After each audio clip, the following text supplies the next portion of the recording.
Assalamualaikum warahmatullahi wabarakatuh. Bagaimana kabar anak-anak semua? Sehat ya? Masih semangat kan belajar? Semoga kalian semua selalu dalam rahmat dan lindungan Allah Subhanahu wa taala. Pada kesempatan hari ini, sebelum kita memulai pembelajaran, marilah bersama-sama kita membaca suratul Fatihah agar diberikan kemudahan serta ilmu yang kita dapat bermanfaat dan barokah. Ala hadiniyah wa ala kulli yadin sholihah. Al-Fatihah.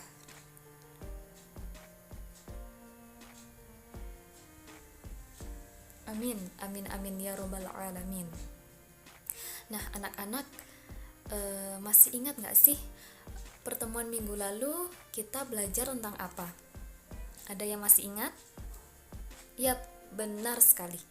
Belajar mengenai sejarah Daulah Umayyah. Nah, pada kesempatan kali ini masih akan kita lanjutkan. Nah, di sini Ibu akan menampilkan slide PowerPoint yang akan kita simak bersama-sama. Baik, yang Ibu tampilkan peta konsepnya dulu ya. Seperti yang kemarin, ada 4 pembahasan. Yang pertama ada sejarah, yang kedua ada khalifah-khalifah Daulah Umayyah, yang ketiga ada perkembangan peradaban pada masa Daulah Umayyah, dan yang keempat ada ilmuwan terkemuka pada masa Daulah Umayyah. Nah, pada pertemuan minggu lalu kita sudah membahas 2 materi ya, yakni sejarah berdirinya Daulah Umayyah dan khalifah pada masa Daulah Umayyah. Anak-anak masih ingat belum mengenai sejarah berdirinya Daulah Umayyah? Ayo, siapa yang masih ingat? Ya, benar sekali ya.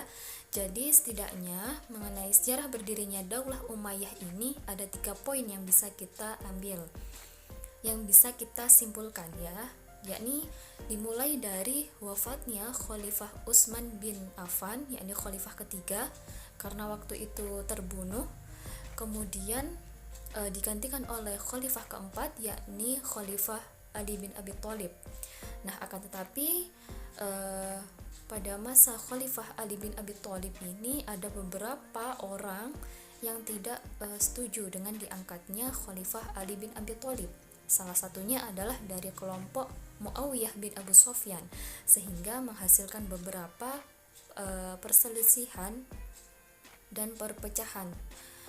Nah, hingga akhirnya Khalifah Ali bin Abi Thalib ini wafat, kemudian digantikan oleh putranya yang bernama Hasan bin Ali bin Abi Thalib. Tapi Khalifah Hasan tidak memimpin terlalu lama, hanya sekitar 3 bulan. Kemudian digantikan oleh Khalifah Muawiyah bin Abu Sufyan dengan 3 syarat yang harus terpenuhi. Nah, setelah itu Muawiyah bin Abu Sufyan terpilih menjadi khalifah pada Daulah Umayyah ini, yang kemudian peristiwa tersebut disebut dengan Amul Jamaah, yang berarti tahun persatuan. Jadi bersatunya seluruh umat muslim setelah terjadi beberapa perselisihan. Nah, kemudian dari situ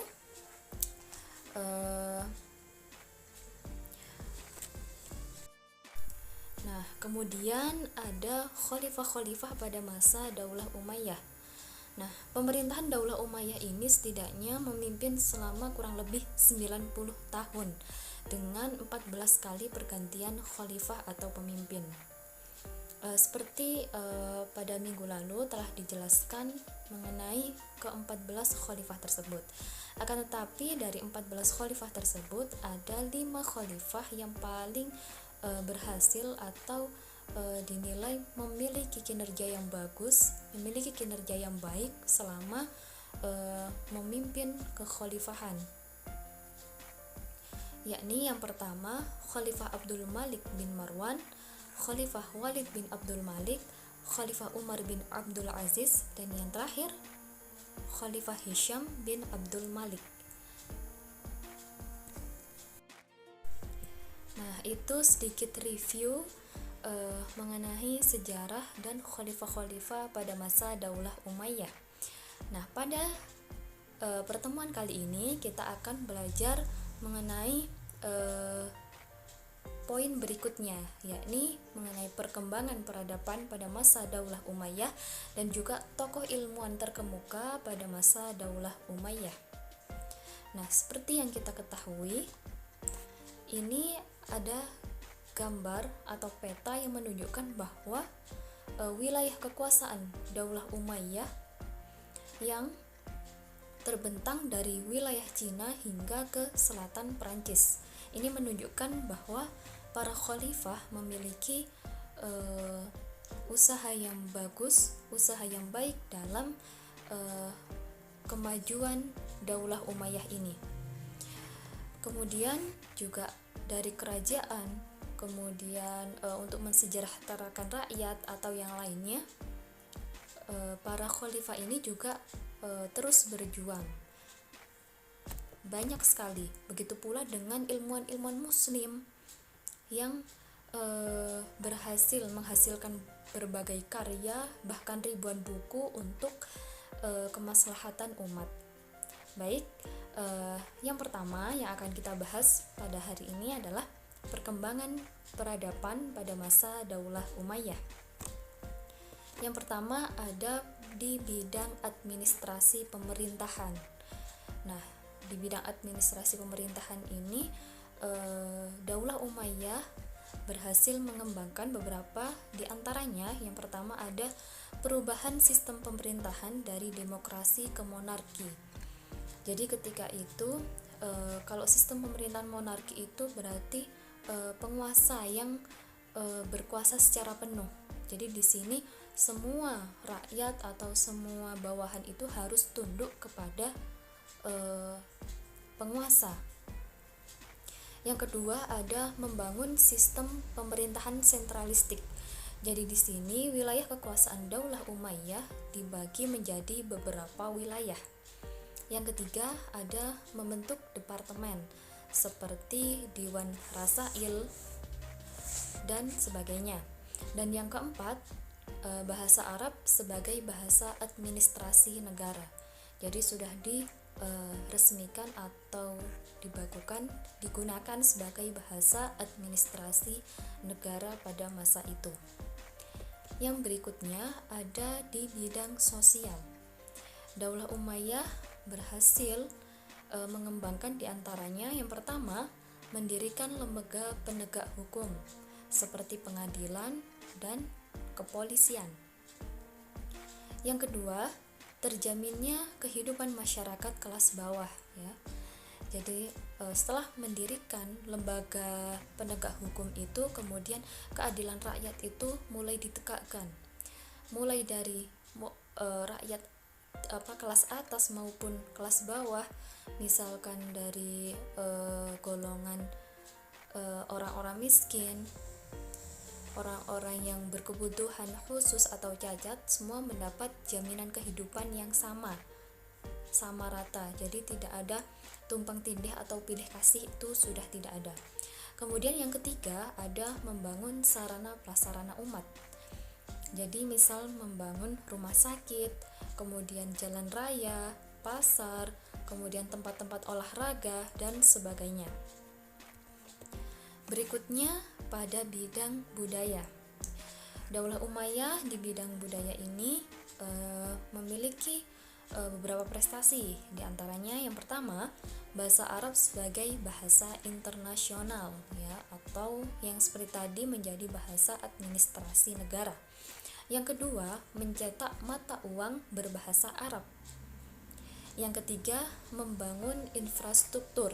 Jadi di sini juga Khalifah Daulah Umayyah itu membangun beberapa infrastruktur seperti tempat perindustrian, pabrik, ya. Jadi untuk membuka lapangan kerja bagi rakyatnya. Yang keempat, mengoptimalkan keuangan negara. Dan yang kelima, dengan mendirikan lembaga pendidikan seperti mendirikan masjid, madrasah-madrasah, sekolah, dan sebagainya. Berikutnya di bidang politik dan militer. Di bidang politik dan militer ini, Daulah Umayyah berhasil membentuk lembaga-lembaga pemerintahan.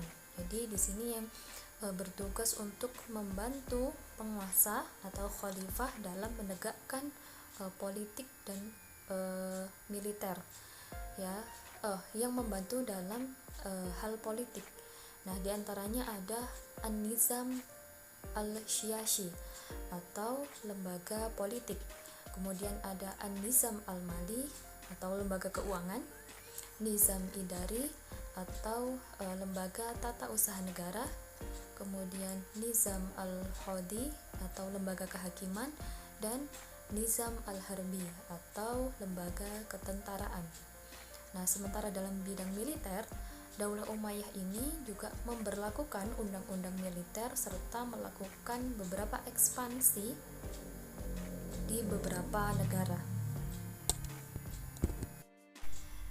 Baik anak-anak, masih semangat ya belajarnya? Ini materi yang cukup seru ya, yang cukup menarik karena nanti akan bisa kita dapat hikmah atau nilai-nilai perjuangan apa yang dilakukan oleh para khalifah pada masa Daulah Umayyah. Nah, berikutnya adalah ilmuwan muslim terkemuka pada masa Daulah Umayyah. Nah, ini ada dari beberapa tokoh ahli. Oke, yang pertama, tokoh ahli ilmu hadis. Nah, ilmu hadis itu mulai dirintis pada masa Khalifah Abdul Malik bin Marwan, tepatnya pada tahun 65 sampai 86 Hijriah. Ketika itu berkembang dengan gerakan rihlah ilmiah, yaitu para muhadisin ya atau ahli hadis yang pergi mengembara untuk mengumpulkan hadis dari para sahabat-sahabat yang masih hidup pada masa itu. Pada masa Khalifah Umar bin Abdul Aziz memerintahkan gubernur dan ulama untuk mengumpulkan hadis. Salah satunya yakni Abu Bakar Muhammad bin Muslim bin Ubaidillah bin Shihab Az-Zuhri. Beliau merupakan penulis hadis yang pertama pada masa Daulah Umayyah. Kemudian di akhir masa Daulah Umayyah ini juga dilakukan pembuahan hadis, akan tetapi tidak begitu lengkap atau tidak begitu sempurna. Baru kemudian mencapai penyempurnaan pada masa Daulah Abbasiyah. Berikutnya adalah tokoh ahli tafsir. Anak-anak tahu apa itu ilmu tafsir? Ya, benar sekali.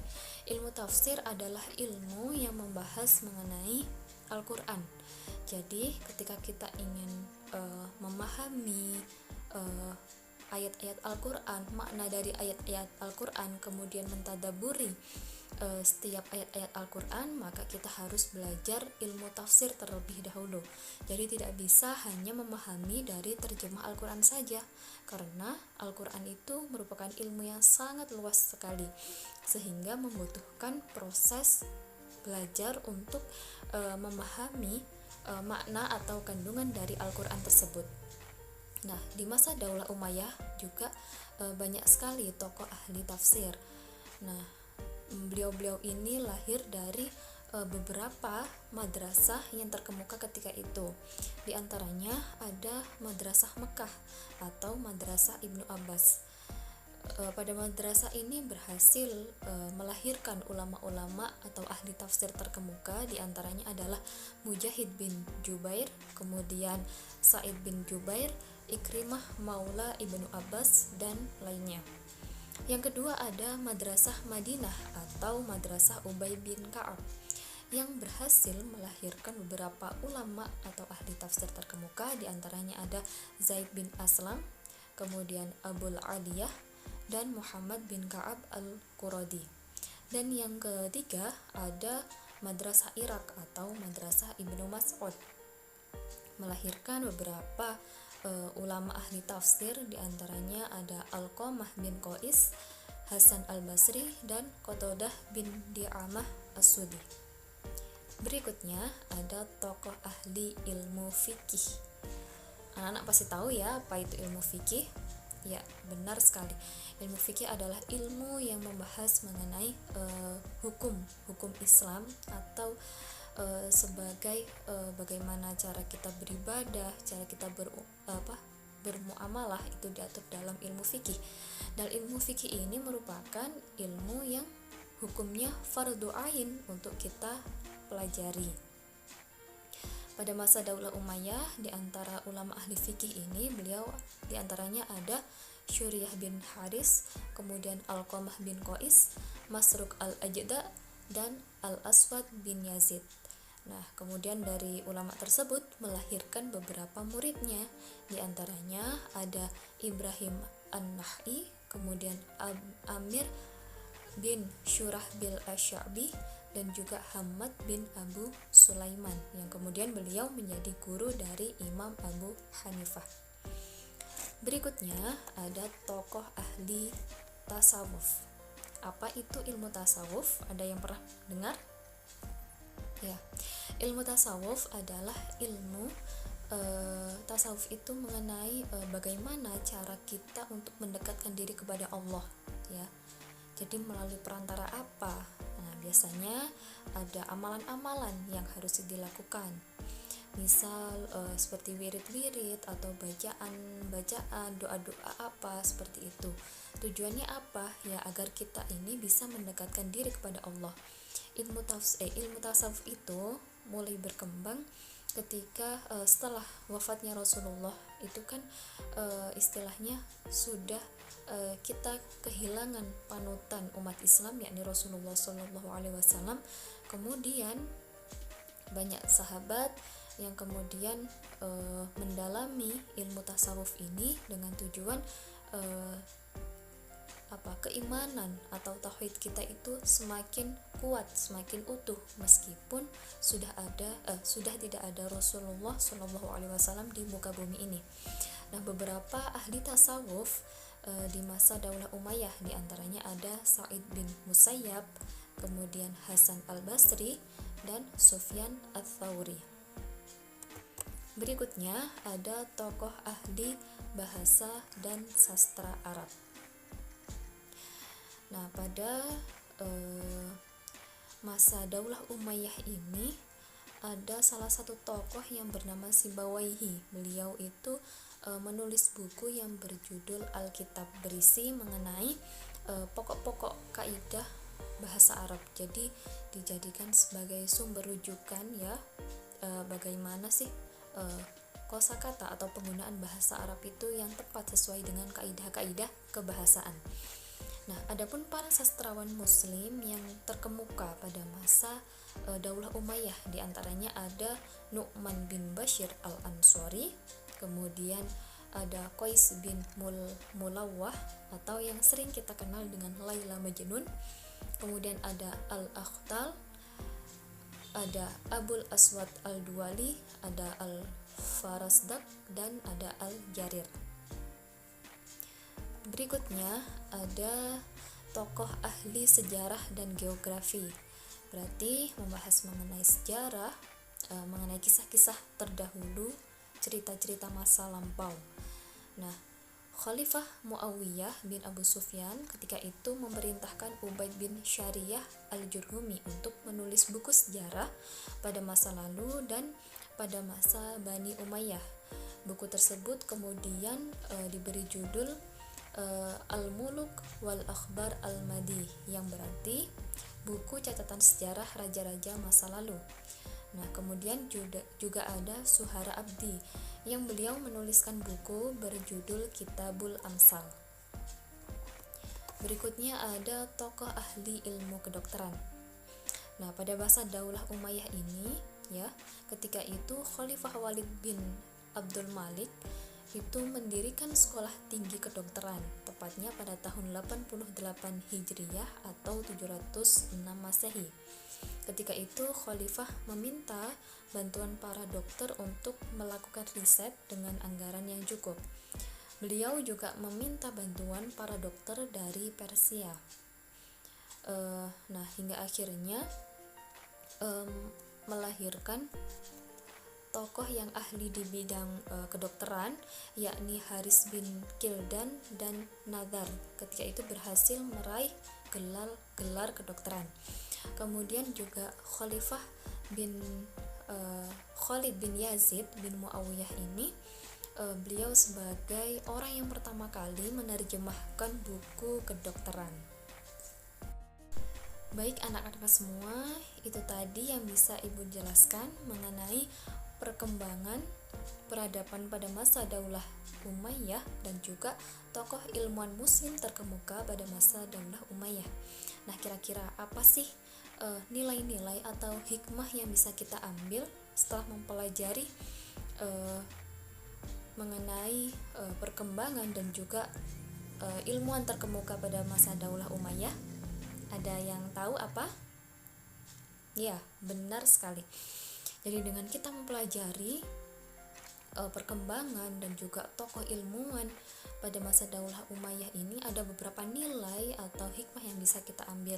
Di antaranya dengan kita mengetahui, ya, yang pertama dengan kita mengetahui semangat atau tekad keberhasilan para khalifah terdahulu, itu membuat kita semakin semangat, apalagi sekarang ini di tengah perkembangan zaman yang begitu cepat, begitu pesat, menuntut kita untuk menjadi manusia, menjadi pelajar yang produktif, harus tanggap cepat terhadap perkembangan yang ada. Jangan sampai kita tergerus oleh perkembangan zaman.